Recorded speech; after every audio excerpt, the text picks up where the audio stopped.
And welcome back to my channel where we talk about all things Transformers and Transformers action figure related. And today on my channel we're going to talk about something a little bit different. Every now and then on this channel I do like to speak about something that is non-Transformers but still related, because I think that you guys should be watching it, or I definitely want to bring it to the attention of this community. And today we're going to talk about the awesome Pacific Rim, the Black. So Pacific Rim as a franchise has been around since 2013 and was originally directed by the amazing Guillermo del Toro, who I absolutely love his movies, from Hellboy to Pan's Labyrinth. Awesome stuff. It took $411 million at the box office off a budget of $180 million. So it was kind of a bit of a sleeper surprise hit. I personally loved it. I watched it. I thought this was the start of something. I was pretty invested as a Transformers fan. I was like, this is big robots fighting Godzilla. This is awesome. And actually I didn't mind the humans being in it. I liked the idea and the concept of drifting, fighting massive kaijus in massive mechas. And I absolutely was waiting then for a sequel. I even bought the original NECA figures of Gypsy Danger, but I have to say I wasn't impressed with what NECA did with them. They were a bit flimsy, and what should have been hardened blades were actually a little bit curved. So yeah, I was going to start collecting and then fell off. But of course, because this was such a success, we then got the sequel, which was a number of years later. Featured John Boyega, and I was very impressed to see John Boyega in this, because he just finished doing the Star Wars stuff, and I was really enjoying the first Star Wars movie. So I was really excited to see this, but yeah, sorry Transformers fans, this was like Michael Bay had got his hands on the franchise. It was just, oh, I'm gonna war smash. All the depth that was in the original Pacific Rim seemed to have been gone. It felt like a hollow experience to me, and I really did not enjoy it. I was hugely disappointed in the second movie. So when I heard that they were going to start doing an anime series for this, my interest was definitely piqued, because I do have a big investment in this franchise already. So this then brings us to March 2021, and Netflix have finally released their anime version of Pacific Rim called Pacific Rim the Black. And let me just say, this is fantastic. The art style here is a beautifully crafted anime, a mix of the kind of CGI styling with some beautiful drawn animation as well. I absolutely adore the animation. I think that the animation is one of the standout features of this series.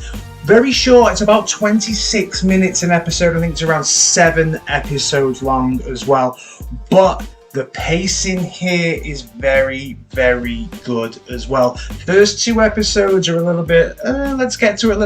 But once after the first 2 episodes have gone, really good. The story is set after Uprising and calls back marginally to the storyline of Uprising, but really, if you're here for Gypsy Danger or any of those things, you're not going to get any Gypsy Danger action within this. This is all new. They have just said, no, all new cast, all new Jaegers, all new everything, and I really like it. This is set on Australia, and this is a war that we ain't winning, to be fair.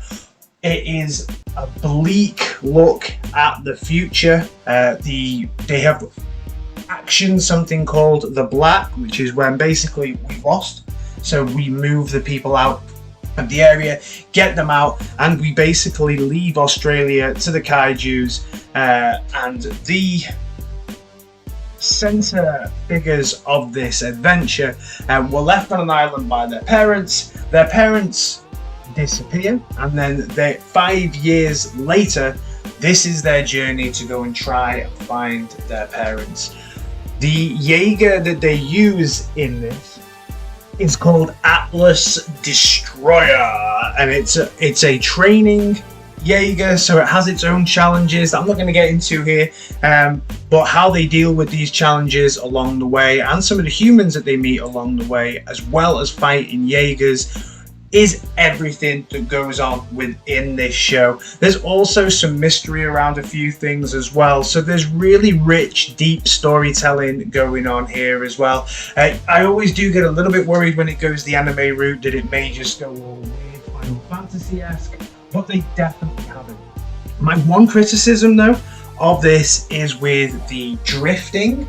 Now, drifting for me from the first 2 movies seems to be quite a difficult thing to do. You have to find the exact right partner to drift with. With this, drifting seems like it works as long as the story needs it to work. It seems easy in some bits and then really difficult in others, and it doesn't seem to have that continuity of how difficult drifting actually is. But that is my only criticism of this, going off the lore that was presented in the other movies that came before it. But overall, I think this is fantastic. This is how you save a franchise. Go and watch it. There is also figures coming out. We can see here the figure of Atlas Destroyer looking awesome in blue and yellow. Absolutely fantastic. This is made by Bandai, not the original ones were. So I'm probably going to pick this up and probably review this on my channel as well, because it looks incredible, and I'll be able to put it against the original NECA ones and see if the quality is a little bit better. I'm not a big NECA fan, so it'll be interesting to see if the Bandai jobbies are any better. So these are my thoughts on Pacific Rim The Black. Let me know your thoughts on this down in the comments. And if you're new around here, please think about giving me a like, a share, and a subscribe, because it really does help me out. I usually mainly focus in on Transformers, but now and then I like to do a little something like this as well. And I'll see you in my next video. Alright guys, in a bit. Peace!